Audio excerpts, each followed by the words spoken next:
بین المذاہب ہم آہنگی، فرقے وارانہ رواداری اور بین لسانی میل جول کے فروغ کے لیے عالمی اردو ٹرسٹ کی کاوشیں قابل ذکر ہیں۔ اس تعلق سے ٹرسٹ نے موقع بموقع بہت سے پروگرام کیے ہیں۔ اسی سلسلے میں جشن اردو ہندی ملن کے عنوان سے ایک تقریب نئی دلی کے غالب انسٹی ٹیوٹ میں منعقد کی گئی، جس کے تحت کتابوں کا اجرا، تقسیم اعزازات کے علاوہ ہندی اردو مشاعرے کا اہتمام کیا گیا۔ جشن اردو ہندی ملن کے مہمان خصوصی راشٹریہ سوم سیوک سنگھ کی قومی مجلس عاملہ کے رکن اندریش کمار تھے۔ انہوں نے زبان، ادب اور معاشرے کے عنوان سے کلیدی تقریر کی۔ اندریش کمار نے کثیر الجہتی کو ہندوستان کی شناخت بتاتے ہوئے کہا کہ بہت سے مسائل کا حل ادب کے ذریعے تلاش کیا جا سکتا ہے۔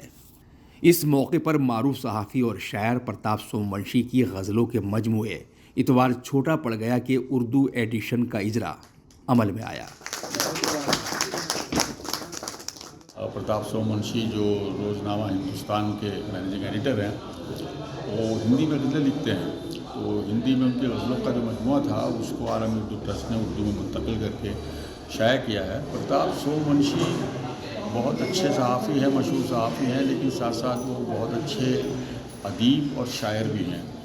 اس سے قبل انہوں نے کبیر کی بیوی لوئی پر ایک ہندی میں ڈرامہ لکھا تھا جو بہت مقبول ہوا، کئی زبانوں میں اس کے تراجم ہوئے اور اردو میں بھی عالمی اردو ٹرسٹ نے اس کا ترجمہ کر کے اردو میں بھی اس کو شائع کیا۔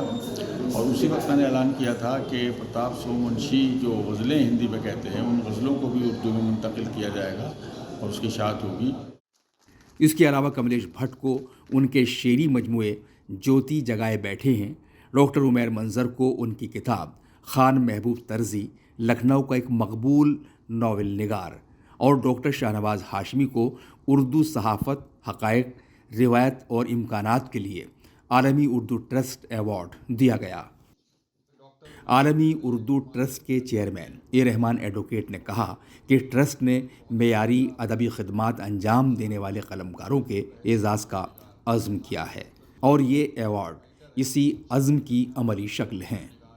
ڈاکٹر عمیر منظر ہیں جو مانو لکھنؤ میں پروفیسر ہیں، اور ان کی ایک بہت اچھی کتاب ہے خان محبوب طرزی بحیثیت ناول نگار۔ یعنی خان محبوب طرزی وہ رائٹر ہیں، وہ فکشن رائٹر ہیں اردو کے، وہ ناول نگار ہیں جو پائنیئر کہے جا سکتے ہیں، اور ناول نگاری کی تبادات، ناول نگاری کی ابتدا جو اردو میں ہوئی وہ خان محبوب طرزی نے کی، جن کو لوگ یکسر بھول گئے تھے۔ تقریب کی صدارت جامعہ ملیہ اسلامیہ کے شعبہ اردو کے صدر پروفیسر احمد محفوظ نے کی۔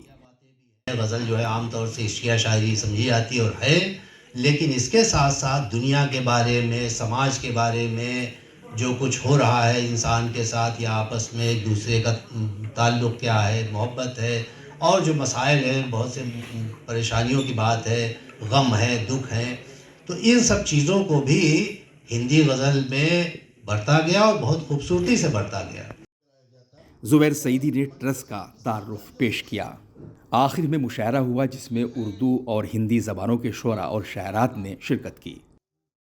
یہی ہے اردو ہندی کا ترانہ، یہ ہے ہندو مسلمانوں کے رہبر، یہ ہے ہندو مسلمانوں کے رہبر، انہیں آتا ہے دونوں کو ملانا۔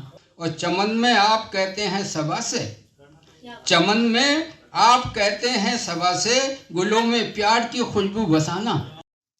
تقریب کی نظامت ڈاکٹر وسیم راشد نے کی۔ عالمی سہارا کے لیے معین شاداب کی رپورٹ۔